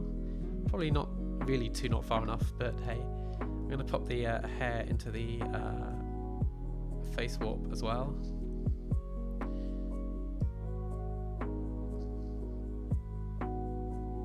It's not exactly perfect, but hey. And the other thing we want to probably do is make sure that when we are looking up with the face, that we have stretched this a bit. No, not like that. Let's just stretch that way. And then looking down, right clicking so that we get that control point. Squish down this way a bit. And then let's see. Hey, this looks extremely janky, but hey, whatever. So that's probably about an hour of rigging this incredibly crappy model. You know what we should do is we should remember to save. We should remember to save a lot. Do we remember to save? No, we do not. Wait. Come on. There we go. Okay. Here's my live2d models.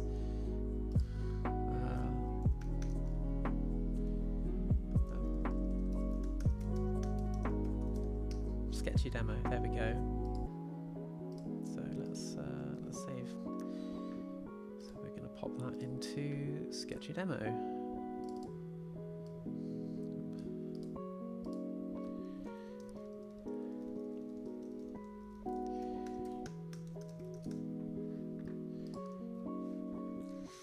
Okay.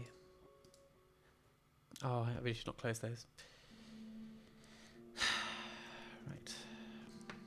The reason we should not close those is because I'm going to be using those very quickly. Right. So this has just created one file so far with our texture map in it. So to recap what we've done so far, we've created a Photoshop file with a bunch of layers. We've imported those layers into live2d. We've given each layer a position in three-dimensional space so that it's forward or backwards. And then we've used these various deformers. We've put these in whichever directories we feel like. We've used these various deformers to create a hierarchy of movement. And we have assigned parameters. We have chosen deformers, and we've assigned up to 2 parameters to each of these as to how they move. And very, very sketchily, as sketchily as the original sketch, we have assigned movement. Now, let me see. I'm not sure I've done enough to really show you how to do physics. So let's render it. So I'm going to go to File and Export for Runtime. There's 2 options. There's one export for image/movie, and there's one that says export for runtime. I'm going to export this as a Mach3 file and hit save. And we'll put that in the same place. And here is the moment of truth. I'm going to, so here's my personal directory, and here is this live2d folder. And actually, you know what, I'm going to show you how I find that usually if I don't have it open, which is that I double click to get my little menu up here. And then if you click import your own model, it gives you this dialog saying, well, you've got to put it in the right place. You hit open folder, which is that folder. And it shows you this. And in this live2d models thing, hold down Alt. You see that plus? We want that plus. We don't want to just move it. We want to copy it. That gets that into live2d. Now, if I click on my model face again, I've got one that says, well, let's try that again. Face sketchy demo. If I click this, it's going to offer to give me some parameters. So I'm going to auto set up for iPhone/webcam because that's what I'm doing. And here we are. This is not scrolling in a funny way. Yeah. So that is that very, very, very sketchy thing. So that's most of it. Now I'm going to pop her over here, and I'm surprised at how good this came out for just like thrown together. You can see that I can blink, I can raise my eyebrows a little bit, the mouth works, and the up, down, left, right movement looks okay. that's pretty good for a quick thing. So this is only half the story. The other half of the story is all of this crap. This menu here has all of that movement that we were configuring earlier. So I need to come back and redo all of this because it's a new model. So we've got that face lean. I'm going to tilt my head all the way to the left, and it's about -20, all the way to the right, about 20. So I'm going to set these to 20, enter, -20, enter. There we go. That's a bit better at the movement. Face left, right. So I'm going to turn my face all the way to the left as far as I think I'm going to go, which is actually that's about -30 and about +30, so that's good. Face up and down, all the way up, about 20, all the way down, about 20, but crucially, about neutral is also important, so that's actually going a bit low. So I'm going to say about -30 there. That's just to kind of put me in the mid-range here. There we go. I could also maybe alter it here. Say there we are. That's it. Eyes open left. Eyes open right. That's only going up to about 0.6. Let's go to 0.5 for open. I've seen some people model an extra position in the eye for really fucking out there open, and I'm going to set that to 0 to 1. Okay. Eye smile left I did not set up. I'm just going to delete that parameter because I'm not using it. Eye open right, which for some reason is my left eye, goes also to about 0.5, so I'm just going to configure that there and set that to about 1. There we go. Smoothing might also be something we adjust, but I'm going to leave that there. So eye smile right, I did not set that up. I'm just going to delete that from this model. Eye X and Y, kind of hard to check because I have to look at the screen to do that, but they seem to be okay. Okay, yeah, those look good. Brow height left and right, all the way down is 0.2, all the way up is 0.8. So let's go from 0.2 to about 0.8. And that should give me the full range. You can see that actually now this eyebrow goes up higher than this one, so we can actually use that if we want to be a little wonky about that. I'm just going to copy that, 0.2. We kind of want, again, to kind of be mindful of where our mid-range is here. Now, brow form left and right I did not do, so I'm actually going to delete these. Again, you don't have to delete them, but you can recreate them if you want to. Body rotation X and Y, I don't have a body, so let's just delete those. Body rotation Z, don't have that. Auto breath, if I was to, this is actually a demonstration right here. This is not too magical. It's just using this auto breathing setting, and it's just got no input and an output called param breath. If I had to set a breath warp, I would be using this. I can just delete this. Mouth smile, that's definitely a thing that we're doing. So I'm going to smile as big as I can. That's about 1. Look as grumpy as I can. About 0.3. If I really pounce, I can get it down to 0.15, so let's get it to 0.15 or so. Again, we want these to kind of reflect, I think, the kind of normal range of motion, and also try to get that mid-range right for these ones that are from -1 to 1. Mouth open, all the way shut, all the way open. About up to 0.8, so let's go up to 0.8 there. And also, for some reason, this parameter's weird. It should come out to 0 to 1. Hey. Blush while smiling. This is another demo thing, and this is just sort of showing that I can use the smile here as an input, and I can use the parameter for how much I'm blushing as the output, and use that to add myself a little bit of blush. So there is no law which says you have to do things in a very particular way. I'm just going to delete that as well. And that's my parameter setup. Now I'm actually going to do something which I need to be a bit careful about if I'm using Git to keep track of my standard stuff, but I'm actually going to go back over here to see this where our sketchy demo. I'm going to hold down Alt to get that arrow and paste it again. And it says it already exists. Do you want to replace it? I've not made any changes, so I'm just going to replace it. What that's actually really imported, and maybe I could have just done this manually, is this sketchy demo.vtube.json, and that vtube.json is the file that I have just created inside VTube Studio by setting up all of these parameters. So now, if I go and make changes again, I don't need to come through and set up all these parameters. They are going to be about right. So, yes.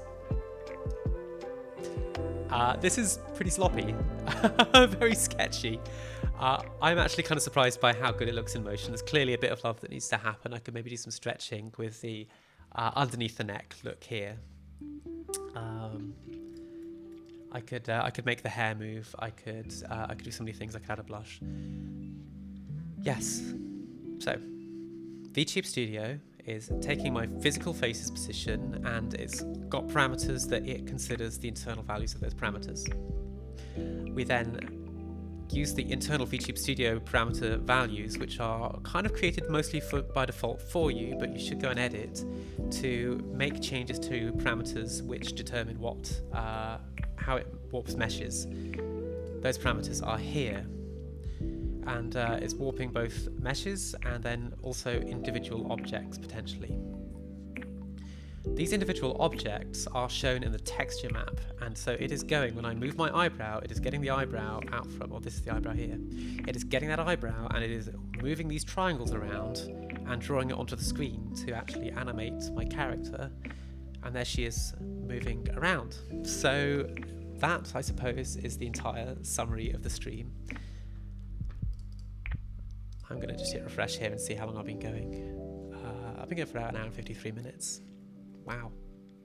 This is a long stream. I hope you are patient. I've just seen a button that I meant to press an hour and 53 minutes ago that says start recording. So this is going to be recorded and it's going to exist inside of Twitch for like 48 days.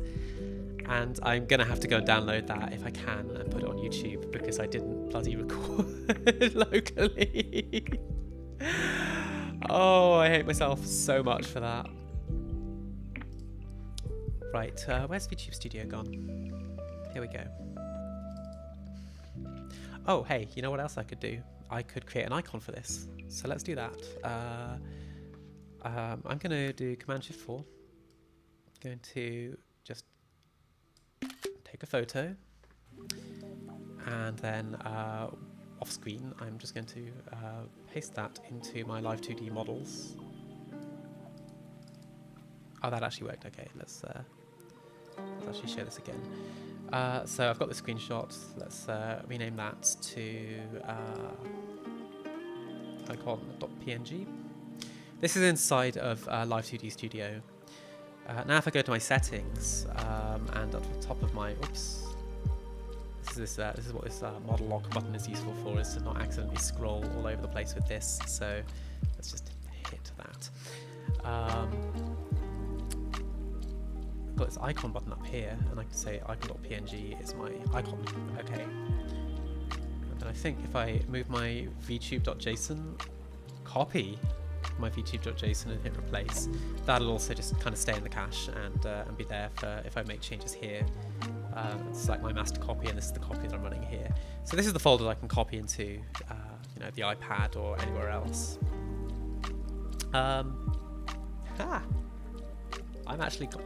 really proud of this for something I have just thrown together in 2 hours and made a load of mistakes along the way and probably not explained as well as I could have done. I could maybe have another go at doing a similar stream. I'm really proud of this.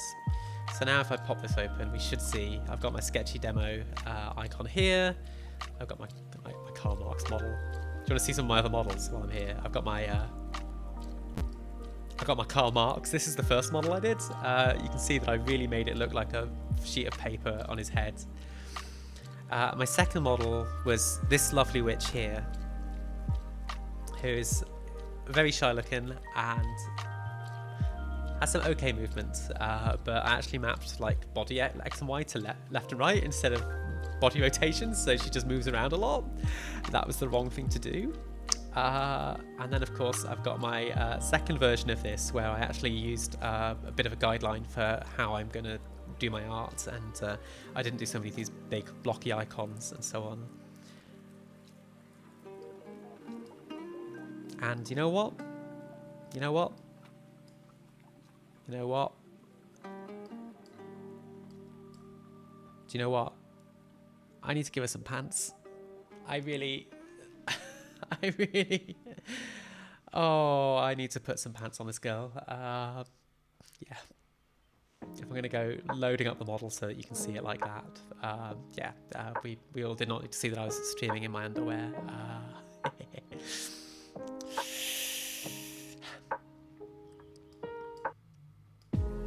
we go. Get that that positioning right.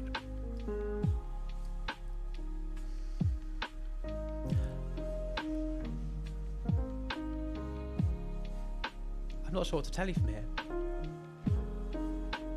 I didn't really put enough into that model for physics, but the physics are also, I've used a warp on the boobs and on the zipper, and then you can go into physics and it uses pendulum models to decide how these things go.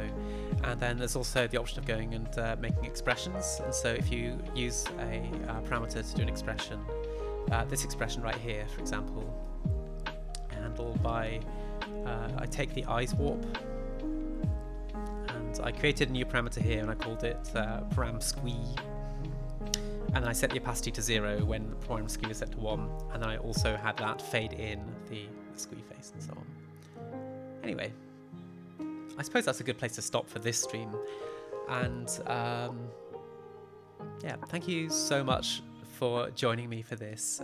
It's been a lot of fun. I am surprised that in less than 2 hours I was able to rig up a really simple model, and yes, I didn't put all of my time into getting the lines right on the art.